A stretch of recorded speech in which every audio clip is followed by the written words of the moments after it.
Blog Talk Radio. Welcome to the Life Coach Show with your host, Andrea Lavallee. Andrea is the creator and founder of the Empowerment Coaching Group and has created several empowering workshops and services. Andrea is an empowerment coach, speaker, author, NLP practitioner, and a registered Reiki practitioner. She is also known for the innovative Reiki service known as Interactive Reiki, designed to help you raise your vibration and heal your body and mind.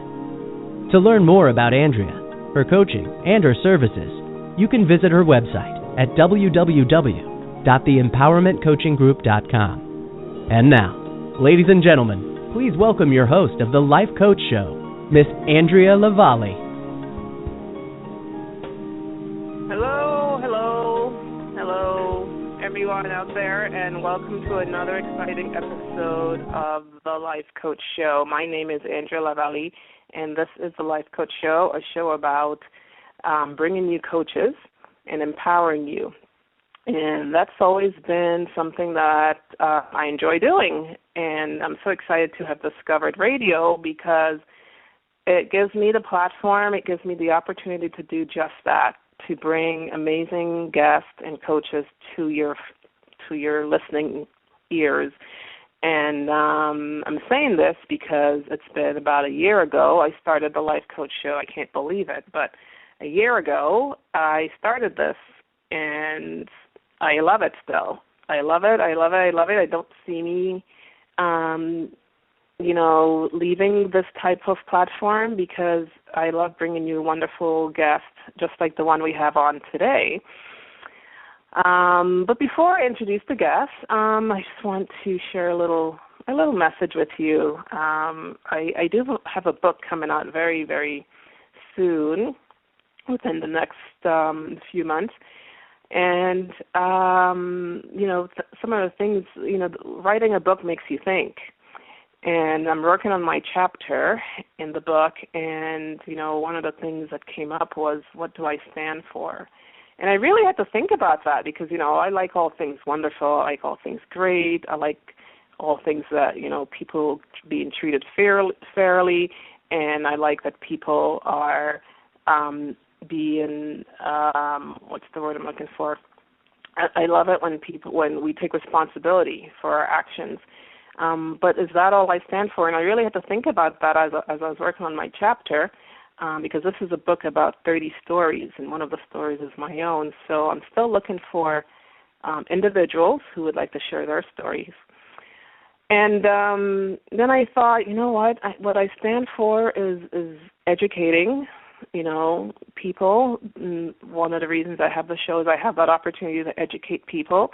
And I also stand for things that are right, and I also stand for, people improving themselves, self-improvement, and letting them know that you are the one in control of your outcome, no one else, not the stars, not the moon, not anyone else, not any individual. Any outcome that you have had in your life, it's because you created that, you're in charge of that, and so self-improvement is a big part of what I stand for. So that's my message for today, and think about it. What do you stand for? All right. Okay, so today's guest is, again, an amazing coach. I'm looking forward to getting to know her a bit more. Did some research on her. She's an amazing person.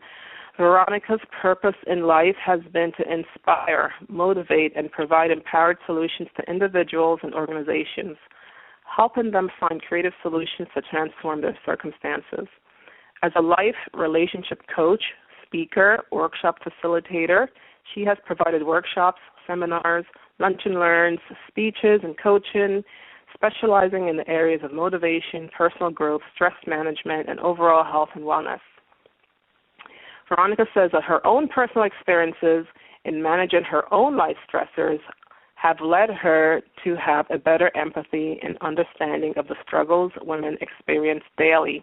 She's passionate about working with women who are ready to reclaim their personal power, transform their lives, take action, and improve their relationships. Her coaching programs help women to find their voices and articulate their needs clearly to others, change how they see themselves in relation to others, move from where they are and take their next steps knowing they will be okay. If you're a member of a women's group organization or association that would benefit from one of her presentations, if you're a woman who could benefit from individual coaching, then do not hesitate to contact her.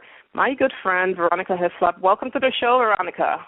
Hello, hello, hello. What a beautiful day. It is lovely. I love it. I love it. Are you a sports fan, by the way? I am recently with the Blue Jays.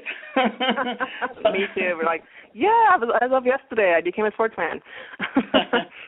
Yeah. It is a beautiful day. Yes, it is wonderful. Sunshine and it's not too cold. I love it. You're right. So we've never met. I'm just going to confirm that. But you know what? I feel like I'm talking to my soulmate. I was reading your bio, and I was like, oh, my goodness. You know, my message today, what do you stand for?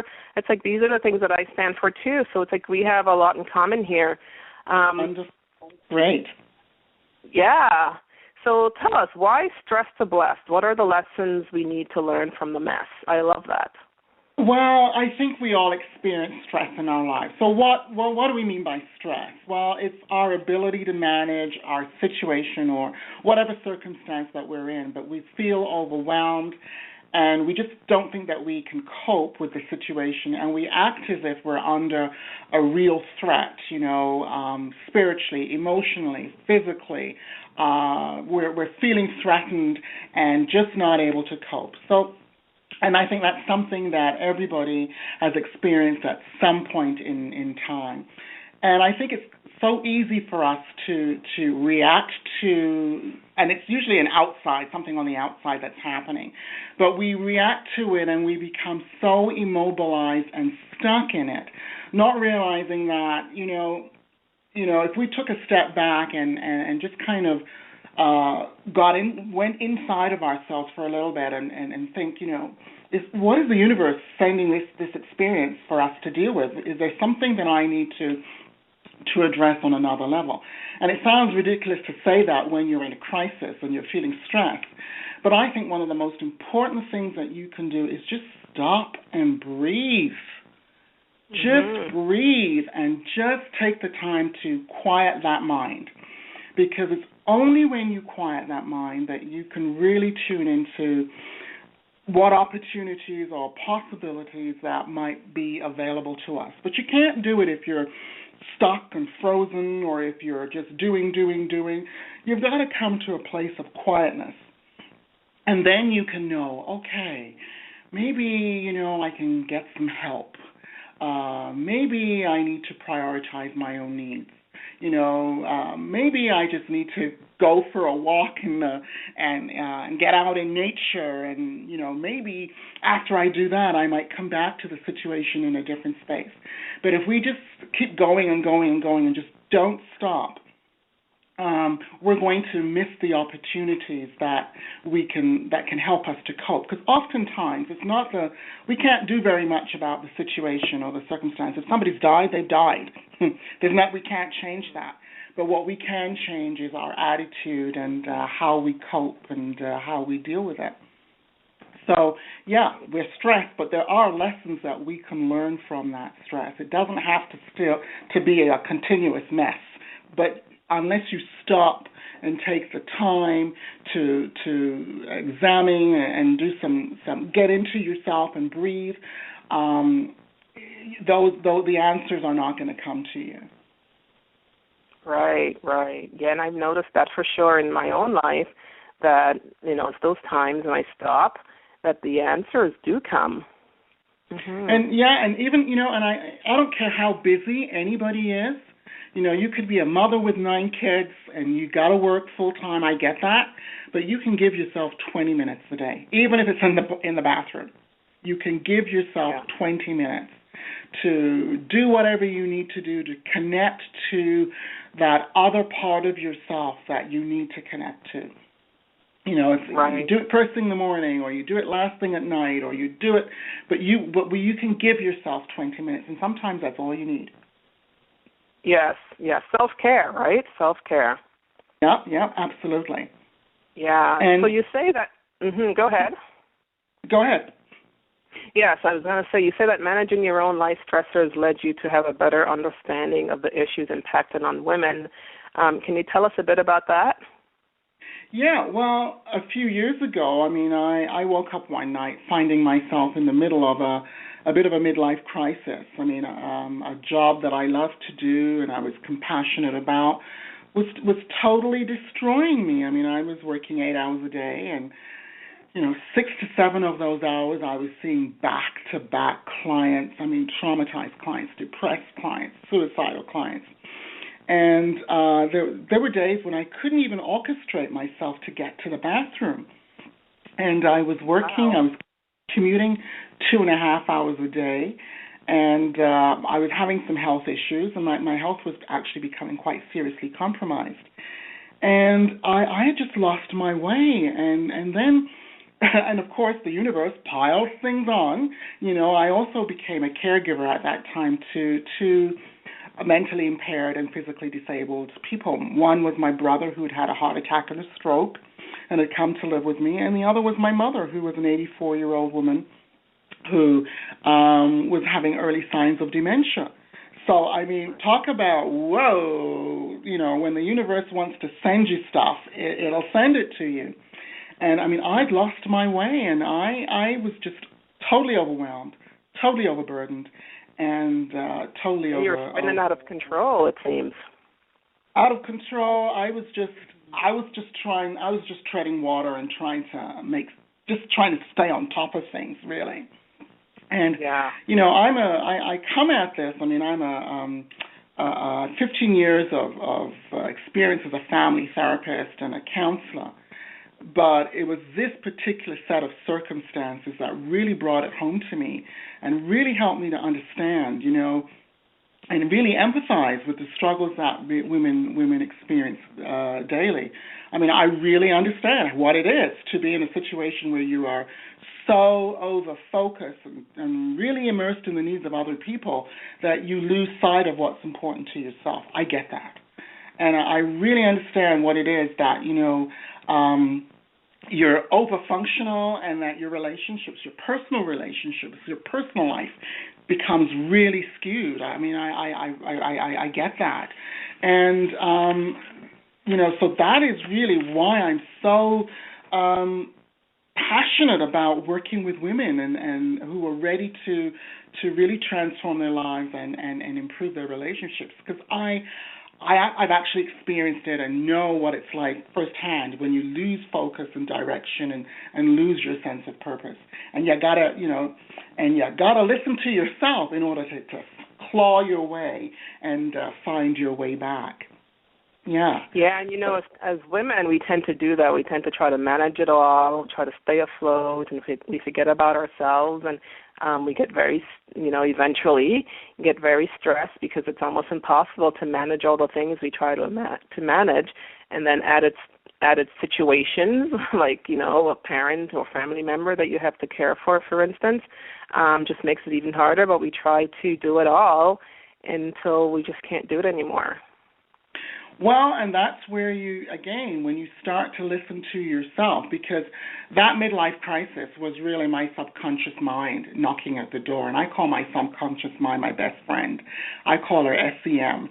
And she said, my subconscious mind is myself talking to myself, but she said, I sent you warning messages, you've ignored me, and if you don't get up now and address this, I'm going to make your life a living hell. I'm going to make it that you're going to have insomnia. I'm going to make it that you're either going to become depressed or get onto the road of anxiety. Get up now and take a look at what's going on with your life and do something about it. And so I did. And I'm born in Britain, so what do British people do in a time of crisis? They make a pot of tea. And that's exactly what I did. And I always have a power question in my back pocket that I ask myself, and it really helps me to quiet myself and zone in, and I don't move until I can answer that question. And that question is simply this: what do I need to do in this moment for my own sense of replenishment and well-being? And that just brings me to a point, calms me down. And I got to answer that question because I can't move, can't do anything until I answer that question. And in that particular situation, I just sat down, drank my tea, and I began to write. And when I couldn't write anymore, I just put the pen down and I began to read what I'd written. And then I began to read other journal entries that I'd written years ago, because I don't let go of anything. I keep everything. That's another discussion for another time. And I came across what you were talking about in the beginning of the session. I came across a vision statement, a value statement, and my mission statement of something that I'd written 10 years ago. And when I looked at it, I thought, wow, everything I wrote at that time came into being, even down to the amount of money that I wanted to earn. And I thought, what happened then, and where am I now? Like, what was I doing then, and what am I not doing now? And it's like you said in the beginning, you got to know who you are. You got to know what you stand for. I had to, or as in Stephen Covey says, you start with the end in mind. I had to get back to the basics and figure out what was important to me, what I needed to do. And that's how I actually switched from doing what I was doing, therapy, counseling, and started moving into life coaching. So, yeah, that's a bit of my story as to my own... A light bulb moment, yeah, definitely. So you've moved from counseling to coaching. What's the difference?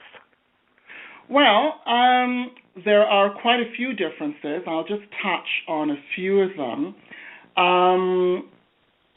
Counseling, well, they come from different backgrounds. First of all, life coaching comes from the business realm, comes from the sports realm. So there's a bit of status, I think, and prestige.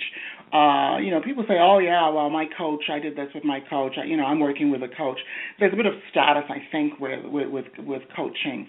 Counseling comes from, comes from Freud. It's more associated with mental health, and there can be, I think, a little bit of stigma with counseling.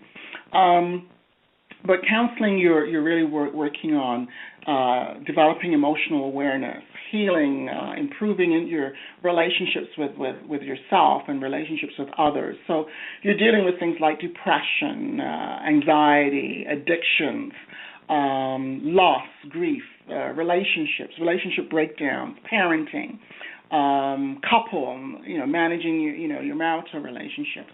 Whereas coaching, it's more about identifying your goals, creating your vision, looking at what's getting in the way, what's blocking you moving to where you want to be, developing a skill, and working on where you want to be in the future. So, I'm just kind of generally talking about the differences between coaching and counseling. But if you want to know more about that, I do actually have a book, an ebook that I wrote, Find a Coach, Find a Counselor, What's the Difference? And that's on Amazon, and it's free, and it's also on my website, and it's free, and it's really very simple, not very complicated book, but it really goes into more depth as to what the differences between the two are. And so if you want to know more information, I would direct you towards my book. Yeah, well, let's put the link to that on the Blog Talk, your bio page, so that everyone can just click on it. And it'll take them there. That's amazing, because I am all about the coaching, girl, as you know.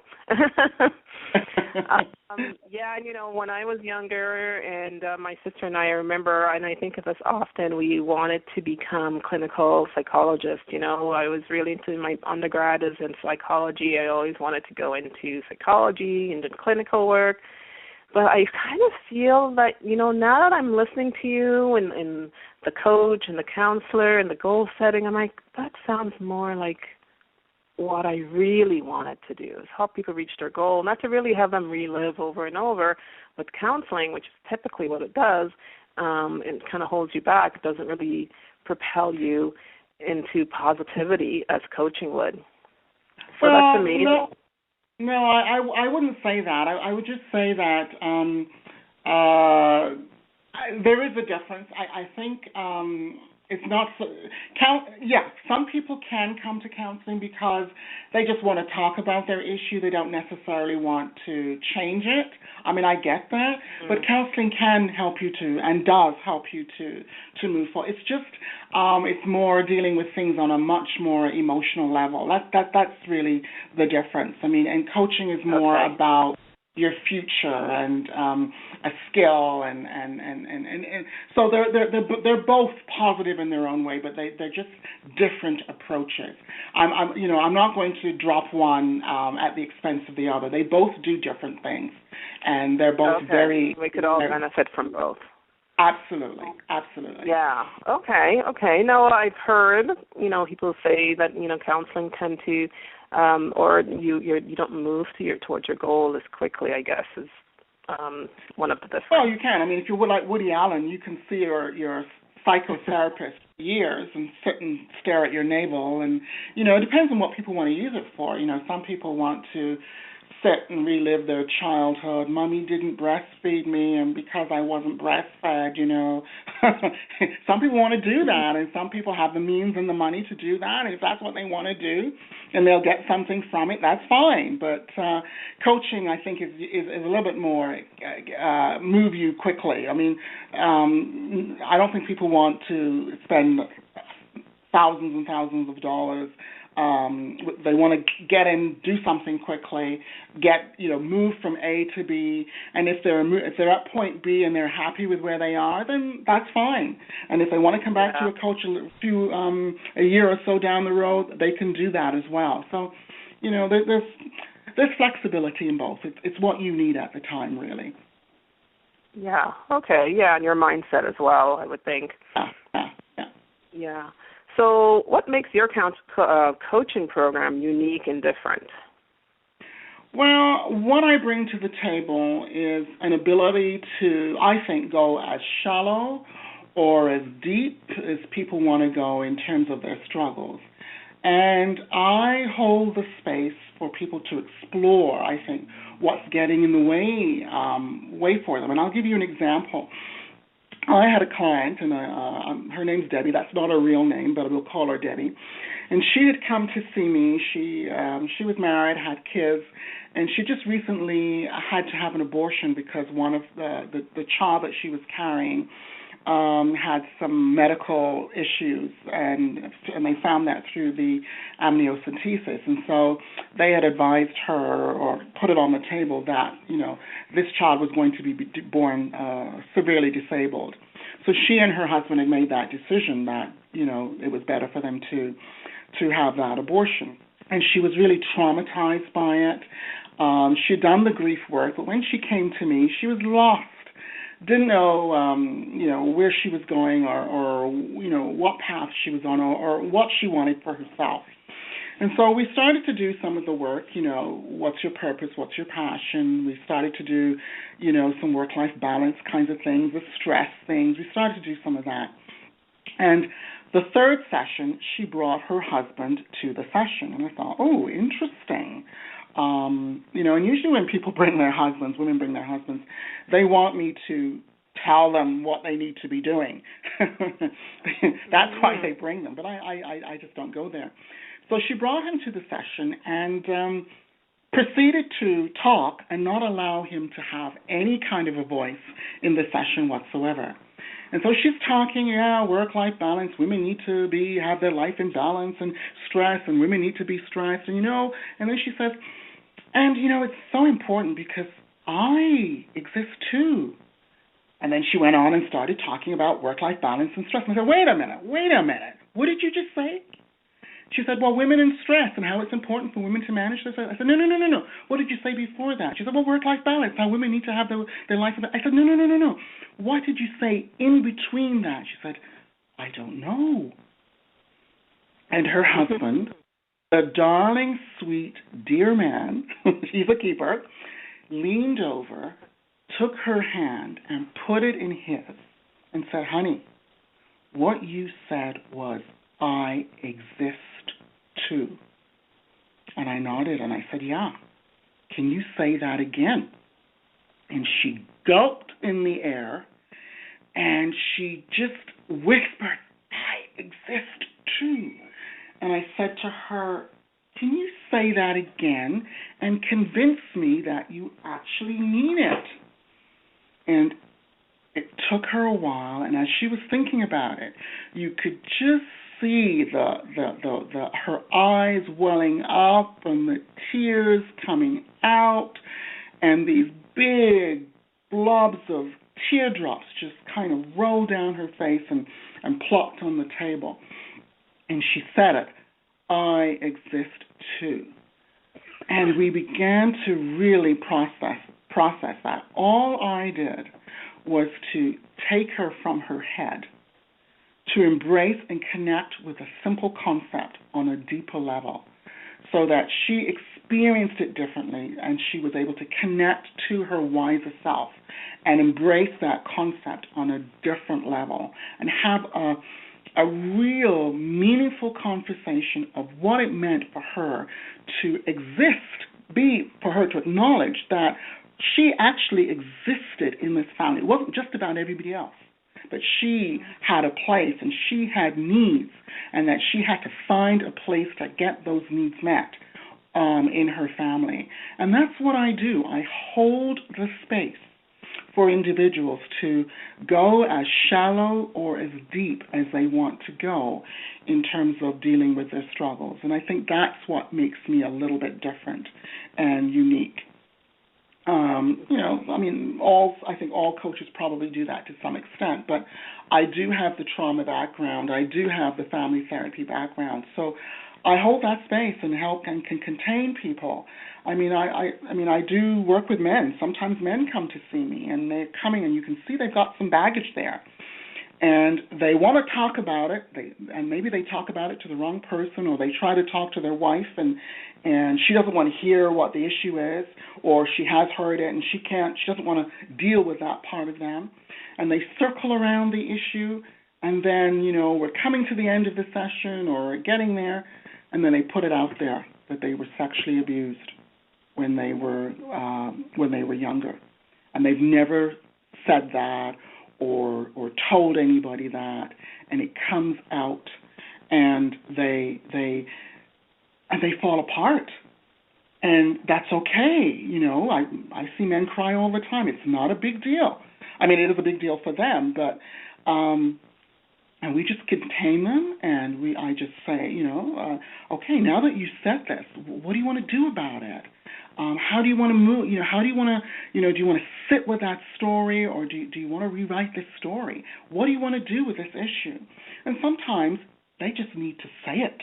They just need to get it out there, and have somebody hear it, and have somebody hear that they, and that they've had some pain, or have somebody, or for them to connect with the pain of that moment, and that's it.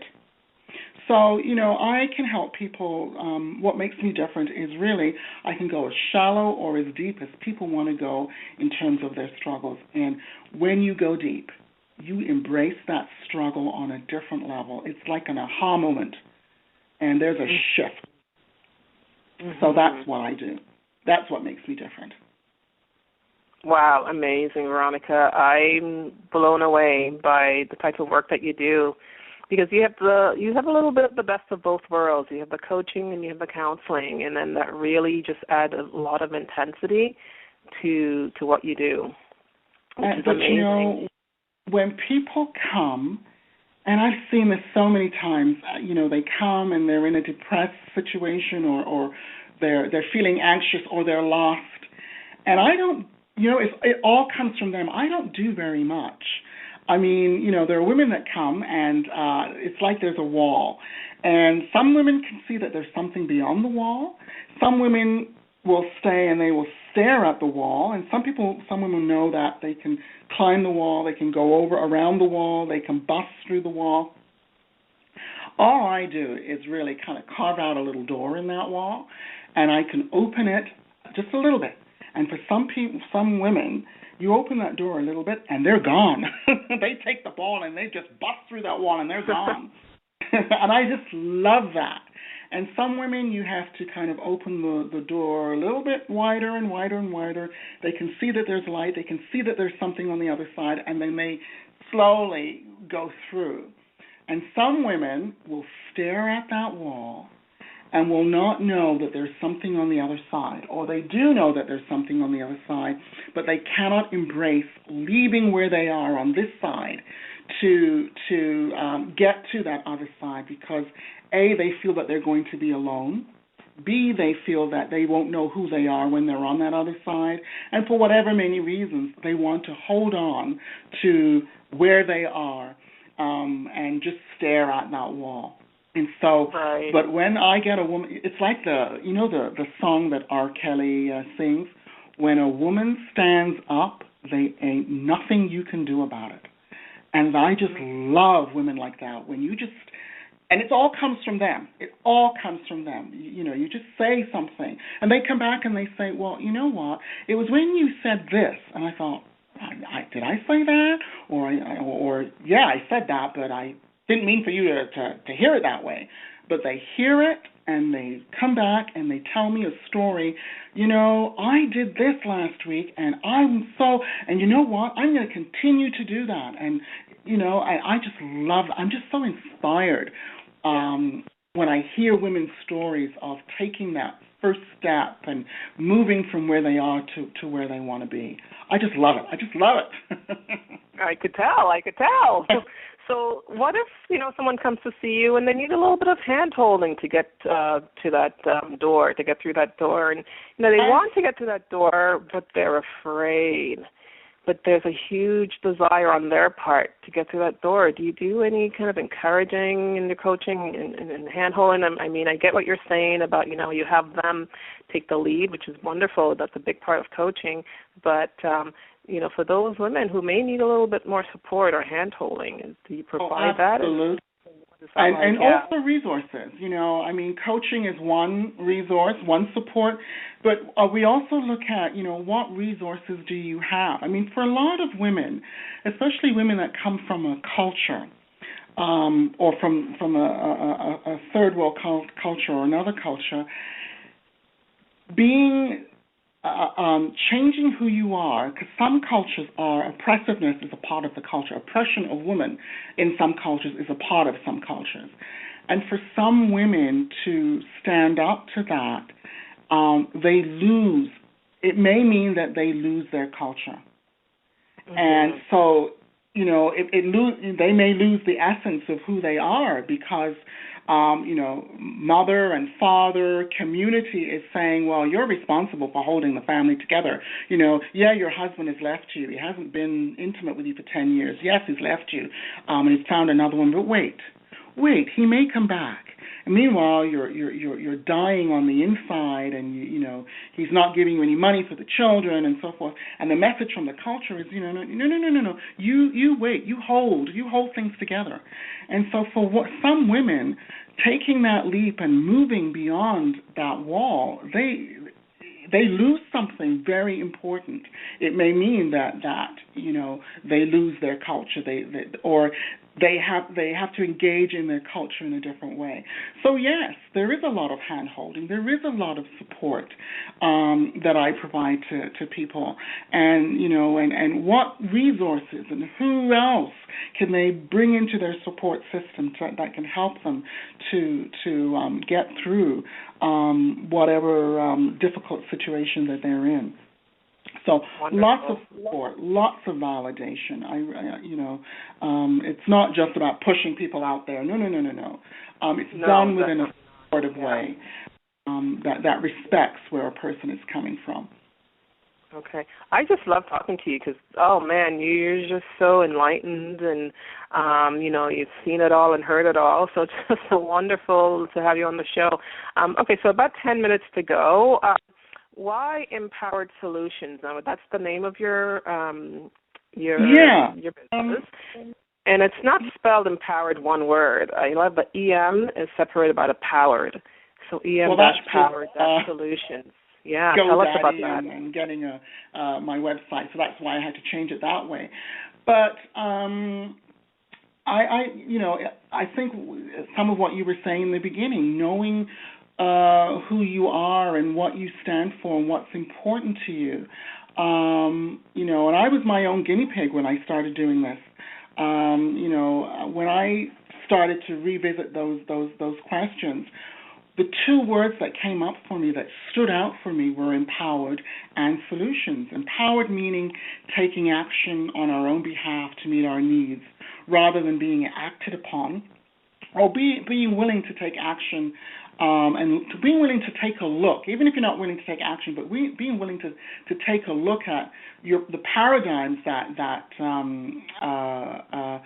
orchestrate your thinking, your beliefs, paradigms, your thoughts that guide how you think, behave, and act, and be willing to adjust them if needed. So that's what I mean by empowered. And it's a process. You don't just wake up one morning and say, well, you know what, I need to be assertive, and then you become assertive. No. It's a process. So I get that. And then solutions, and solutions meaning that we come from move from a problem-focused perspective, which keeps us stuck, to that of a solution perspective. What are we going to do differently here so that we don't stay stuck in the problems?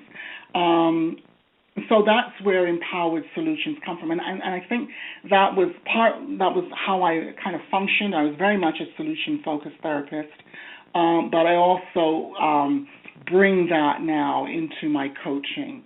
I invite people to rewrite their stories. So that was then.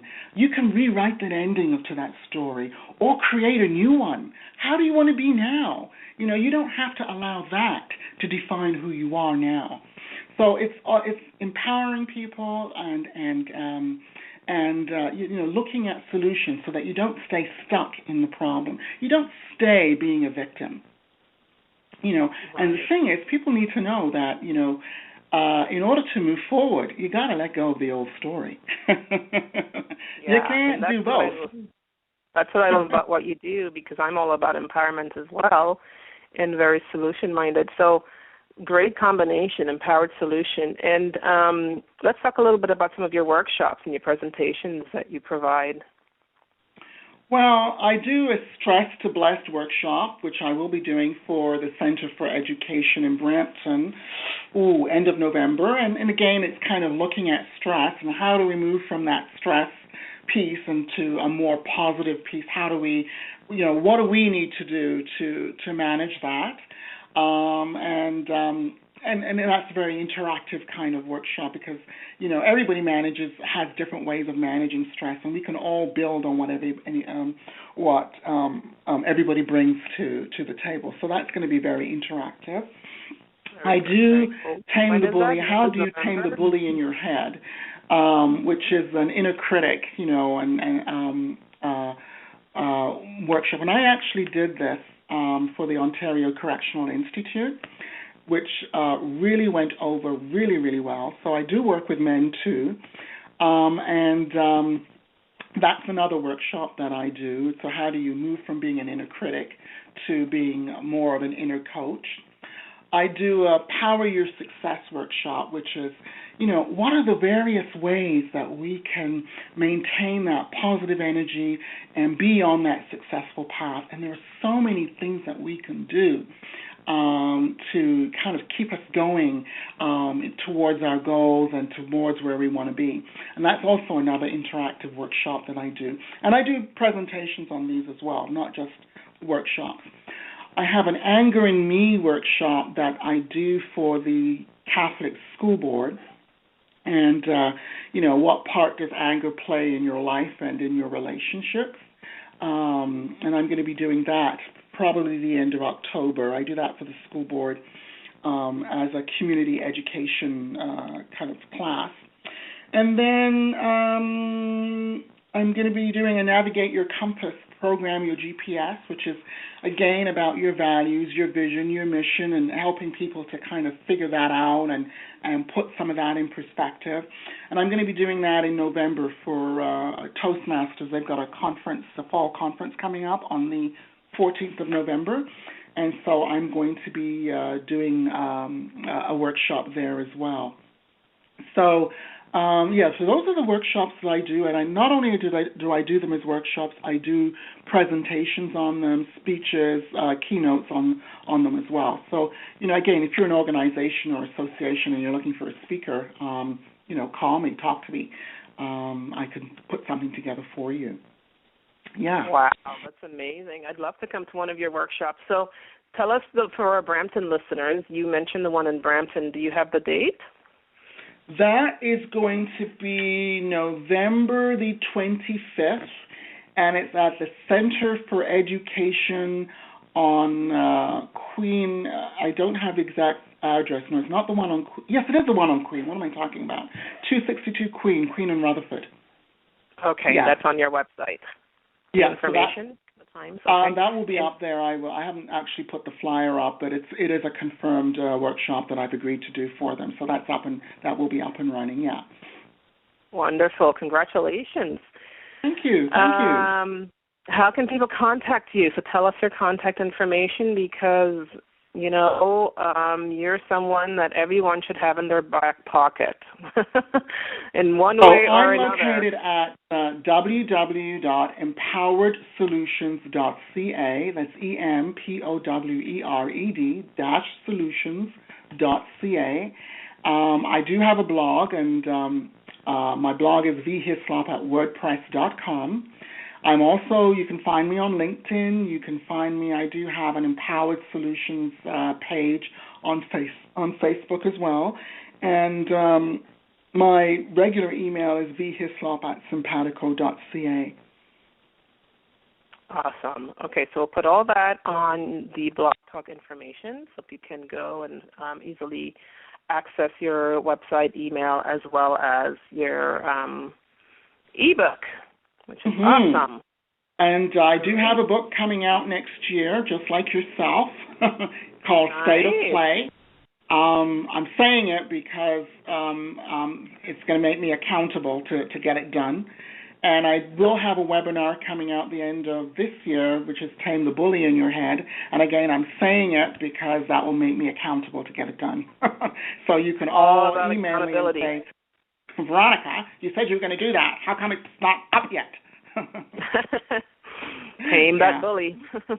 Awesome. Thank you so much, Veronica, for being on the show. Everyone, this has been Veronica Hislop, Hislop, Veronica Hislop.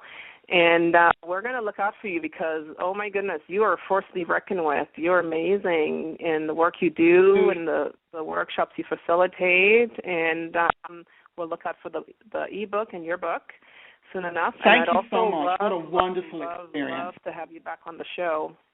All right. Thank you so much. Great talking with you. Yes, it has been wonderful talking to you.